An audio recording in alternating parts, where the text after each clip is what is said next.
जय सिया राम दोस्तों, आपका स्वागत है मेरे चैनल स्पिरिचुअल दादी में।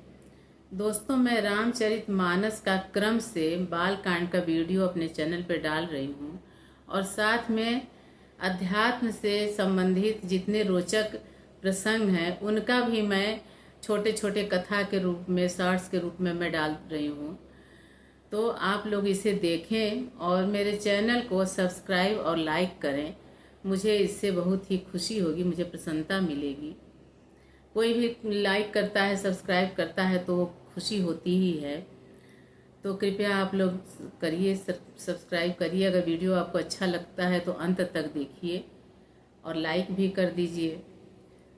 तो आज का वीडियो में रावण और भगवान शिव के जो वाहन है नंदी, उनके बीच का युद्ध हुआ है और उस युद्ध में नंदी जी जो हैं वह रावण को श्राप दिए हैं कि आपका सर्वनाश एक बंदर के द्वारा होगा। तो यह कथा में कैसे वो सर्वनाश होगा, कैसे श्राप देते हैं, इस कथा में मैं आपको बताऊंगी। तो चलिए आगे वीडियो में चलते हैं। सभी जानते हैं, हम लोग जानते हैं कि रावण एक बहुत ही अहंकारी था और वह अपने अहंकार के आगे किसी को कुछ समझता नहीं था।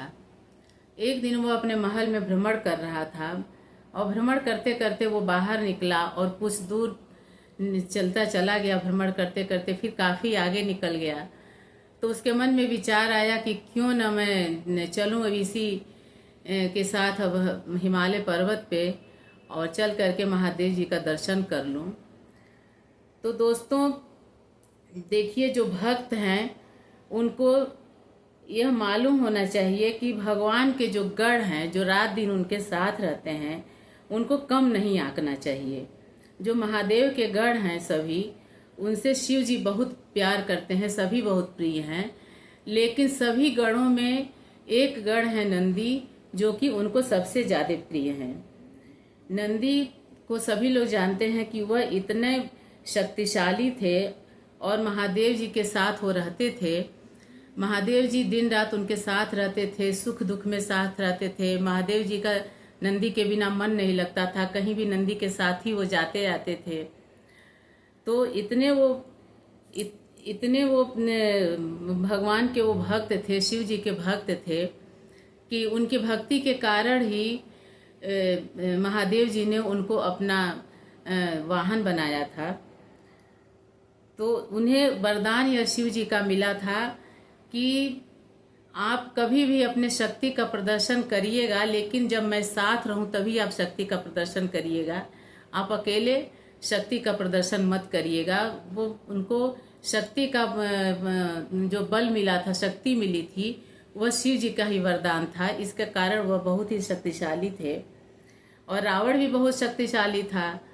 रावण जब हिमालय पे चलता था तो पूरा हिमालय हिलने लगता था, देवी देवता डर जाते थे, वो इतना शक्तिशाली था।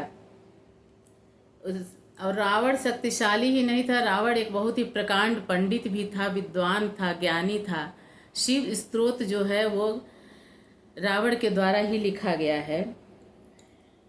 नंदी को भगवान शिव इतना प्यार करते थे कि, और नंदी भी शिव को इतना प्यार करते थे कि कभी भी उनकी तरफ पीठ कर करके वो नंदी नहीं। कभी भी मंदिर में जाइए, देखिए तुम, शिवलिंग जहाँ रहता है वहाँ पे नंदी की आंखें हमेशा जो है वो शिवलिंग की तरफ रहती हैं, कभी भी पीठ उनकी तरफ नहीं रहता है।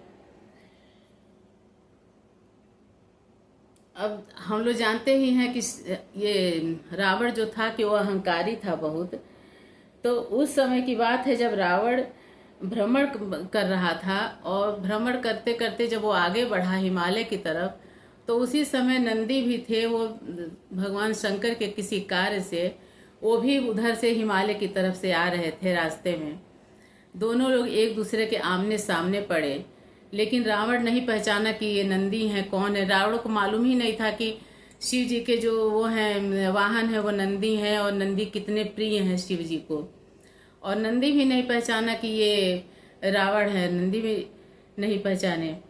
जब दोनों लोग आमने सामने हुए तो नंदी खड़े खड़े देख रहे थे कि रावण जिस रास्ते से आ रहा था तो उस रास्ते में जंगल था। जंगल में तमाम पशु पक्षी थे सबको वो बहुत परेशान कर रहा था। वो इतने अपने शक्ति में, इतने वो अहंकार में डूबा हुआ था कि वो किसी को कुछ समझता ही नहीं था। तो वो उधर से आ रहा था, सबको परेशान करता हुआ आ रहा था। ये नंदी खड़े खड़े देख रहे थे। तो एक छोटा सा बंदर का बच्चा था। उस बंदर के बच्चे को ये रावण बहुत तंग कर रहा था, बहुत उसको परेशान कर रहा था। कभी उसको इधर उछाल रहा था, उधर उछाल रहा था, और बंदर का बच्चा बहुत परेशान था।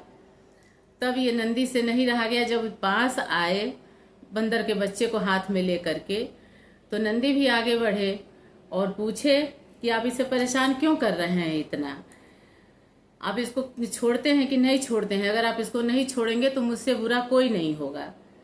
तो रावण हंसने लगा और बंदर के बच्चे को दूर उछाल करके फेंक दिया और बोला कि अब बता तू क्या करेगा। अब नंदी ने कहा कि आप सभी पशु पक्षियों को इतना तंग कर रहे हैं और अभी अभी इस तरह से आप फेंके हैं तो बंदर के बच्चे का प्राण भी जा सकता था। तो रावण ने कहा कि अब मैं प्राण तेरा ले लूंगा, तो बंदर के बच्चे की तो छोड़, क्या तू जानता है कि मैं कौन हूँ? तो नंदी कहे कि क्या आप जानते हैं कि मैं कौन हूँ? तो रावण बोला कि मुझे पशु पक्षियों में कोई दिलचस्पी नहीं है, मैं देख रहा हूँ कि तू एक बैल है, देखना इसमें समझना क्या है। तो और बैल में कह रहे हैं कि बैल में वैसे ही बुद्धि नहीं होती है, तुम क्या प्रमाण दे सकते हो कि तुम कौन हो? तो मैं तुमको छोड़ दूंगा पशु पक्षियों को। तो वो बोले कि नहीं, आप पहले पशु पक्षियों से माफ़ी मांगिए और बंदर को आप बंदर से माफ़ी मांगिए, उसके प्राण भी जा सकते थे, नहीं तो मुझसे बुरा कोई नहीं होगा। तो रावण हंसने लगा और उसकी हंसी इतनी भयानक थी कि सभी देवी देवता डर गए कि अब क्या होने वाला है। लेकिन शिव जी थे वहीं बैठे बैठे, सब देख रहे थे दृश्य और वो मुस्कुरा रहे थे। रावण तब इतना जब हुआ, जब रावण बहुत क्रोधित हो गया, बहुत उल्टा सीधा जब नंदी को बोलने लगा, तो नंदी को भी क्रोध आया और उन्होंने कहा कि जिस तरह से तुमने बंदर के बच्चे को इतना तंग किया है, उछाल के फेंक दिया है, तो एक दिन तेरे राज्य का, तुम्हारे वंश का, सब चीज का ये बंदर ही काल बनेगा, इसी के द्वारा तेरा सर्वनाश होगा। तो इस पे रावण बोला कि क्या तुम मुझे जानते हो कि मैं कौन हूँ? तो नंदी बोले कि क्या आप जानते हैं कि मैं कौन हूँ? तो रावण बोला कि मैं दशानन हूँ, मैं रावण हूँ, मैं अपने आगे किसी को कुछ भी नहीं समझता हूँ और तुम बैल बुद्धि ही हो।